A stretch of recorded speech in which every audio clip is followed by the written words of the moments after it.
This is Gerardo Del Real with Resource Stock Digest. Joining me today is CEO of Millrock Resources, Mr. Greg Beischer. Greg, how are you this afternoon?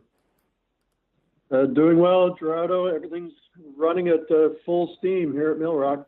Well, you had a busy week, and I always joke that you're always busy behind the scenes, but it actually materialized into a lot of news last week, and I'd like to there were three pieces of important news that I want to touch on, and let's just take them in order. You announced additional trench results at the La Navidad Gold Project, which of course is a partnership with Centerra Gold. So I wanted to ask you how things are coming along at La Navidad, and what can you tell me about the trench results? Right. Well, you have seen the trench results, Gerardo, so you know that we've got some good grade intersections over some significant widths there. Like, for example, trench number 6, which had 16 meters grading almost 0.6 grams per ton. So we've got the right grade. We'd like to see better thicknesses of mineralization. It'd be great if that 16 was a 30 or 40 meter intersection or better, but you never know until you drill. But we're drilling now, and we had initially planned a 1,500 meter program with results to be contingent, or further drilling to be contingent on results. But upon review of these trench results and the field review, Centerra's authorized us to go ahead with another 1,500 meters, so 3,000 meter total program, and we're well into it at this point. And just to be clear, the exploration work is being funded under an option in joint venture agreement by Centerra Gold, right, Greg? Yeah, that's correct. They're earning their way into an interest in the project by funding this exploration work. Millrock's the operator, which is good because we receive some management fee income, which helps reduce and offset our overhead costs. Now, when you mentioned the trench results, you talked about the widths and the grade, and for most people, they hear 16 meters of 0.59 grams per ton, and that doesn't jump out as a blockbuster number, but can you explain the target type and why those grades in that part of the world near surface are permissive for mine operations? There's lots of operations that have that grade in that part of the country, in that part of Mexico and Sonora State. Can you talk a bit about that, Greg? Yeah, sure thing. The target is what us geologists call an orogenic gold deposit. And so the grade of the rock, or the amount of gold contained in a ton of rock, is not a large amount, but the economics hinge upon being able to mine and move large volumes of weakly gold mineralized rock. But the thing is, the processing costs are very, very cheap. We use heap leach type operations, run of mine, so there's no further processing. The rock is simply blasted, heaped, and the gold leached from it. And so 0.6 grams per ton of gold is actually ore grade at mines in this part of Sonora State, Mexico. So we've got the grade. We just need to get better thicknesses of mineralization to make something that potentially could be economic. Perfect. Now, Millrock, of course, is a project generator. You also have drilling underway at the Alaska Range project, of course, in Alaska, which is being funded by Polar X. Now, Millrock owns, I believe, just shy of 10% of Polar X shares. Can you tell me a bit about the Alaska Range project and progress there, Greg? Sure thing. Well, you will recall that there's a high-grade copper-gold skarn deposit upon which Polar X announced a maiden resource earlier this year. It's got well over 200,000 ounces of gold and quite a lot of copper as well. Of course, we're working this summer to extend and expand that deposit, but at the same time, look for the porphyry, the copper-gold porphyry source of that skarn. So that's the twofold prong to this year's exploration program. I've just actually returned from the site. Everything's up and running. Very enthusiastic, motivated, and confident crew that we've assembled there. Both rigs are spinning, and it's just a beehive of activity.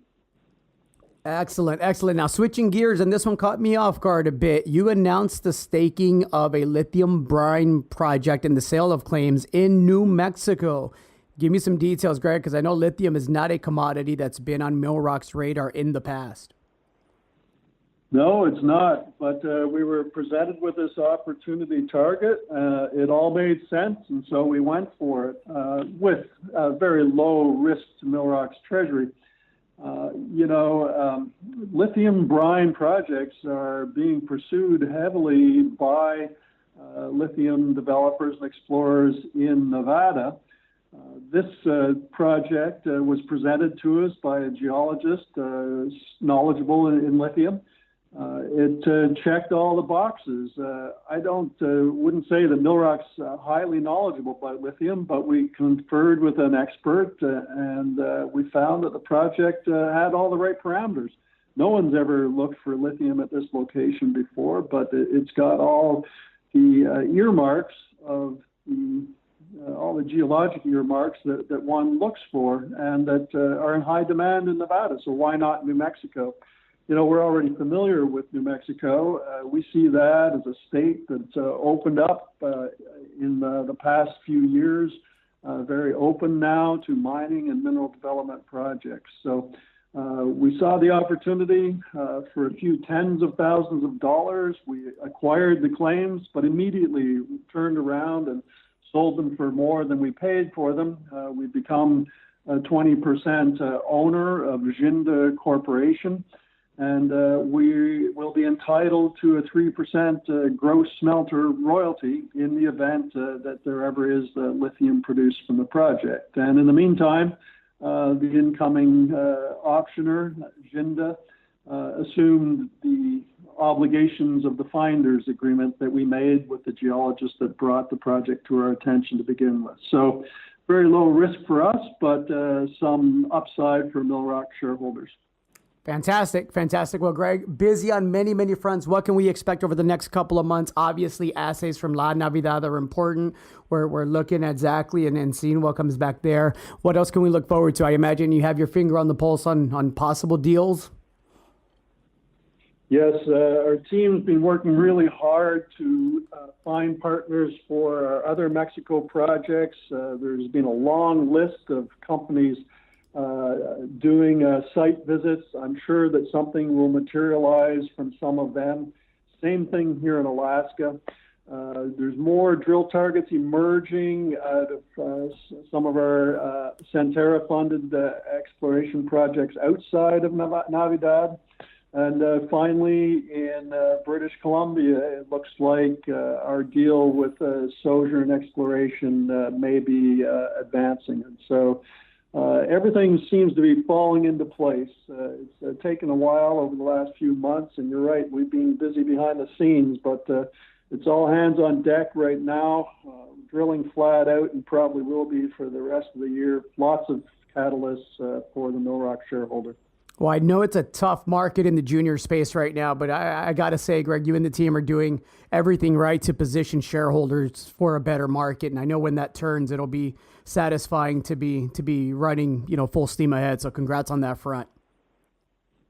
Yep. Thanks very much, Gerardo. Those markets can't come soon enough for us. And I wonder if you've got any insights. Do you think you see things turning around soon? My hope, and we're on the record, but my hope is that we get a near-term drop in the gold price that finally scares the last of the weak hands. I think geopolitically things are accelerating as far as geopolitical risk, and I'm hoping that we get that last final shaking of that gold tree to allow that energy to get a higher sustainable gold price. I've been on record multiple times saying that until we convincingly break through that 1375 price target and then breach 1400, I think we're just going to keep going back and forth. So I'm a fan of, gold coming down to the $1,100 level and scaring the wits out of people so that we can get that out of the way and get back to what I believe is going to be a 5, 6, 7 year raging gold bull market. And, I'm a commodity, I'm a commodity fan. I love copper. I like the base metals, but, the geopolitical tensions right now and potential for trade war escalation is definitely an issue that is first and foremost, I think, on everybody's mind. Yep, it's been my experience that investor interest in junior exploration shares, junior mining shares, is controlled by the price of gold. It doesn't seem to matter whether you're a zinc explorer or a uranium explorer. The amount of capital available is dependent on that gold price. And so I'll be happy to see it move up, but I agree with you. Consolidation probably is necessary before we're really going to see that. But I will say, that's for the junior explorers, but clearly the major mining companies have bigger exploration budgets now. We're seeing a steady stream of majors looking at our projects, and they've clearly got a bankroll and are looking for places to deploy cash for exploration. When we're starting to see M&A picking up, and it's interesting, right? Because Orion the other day took an interest. I believe they took out Dalradian, and I thought that was an interesting transaction that I believe will bode well for the industry. I think the last 2 or 3 deals that we've seen with Klondex, with Arizona, and with Dalradian, we've seen premiums of 50 to 60% of the market cap that investors and shareholders are assigning to these companies. So I think that speaks to the value that exists in the junior space. And there's a time to plant and a time to harvest, and this is definitely the time to do some due diligence and establish your portfolio. And I think a year from now we're going to look back and these prices are going to seem ridiculous to us. Yes, I understand. Increase in M&A activity is usually a harbinger of a bull market coming in the mining business. So that's a good sign to me. Fingers crossed, Greg. Thank you again for your time. I appreciate the insights. Very good, Gerardo. Talk to you again soon. We'll have more news. Looking forward to it.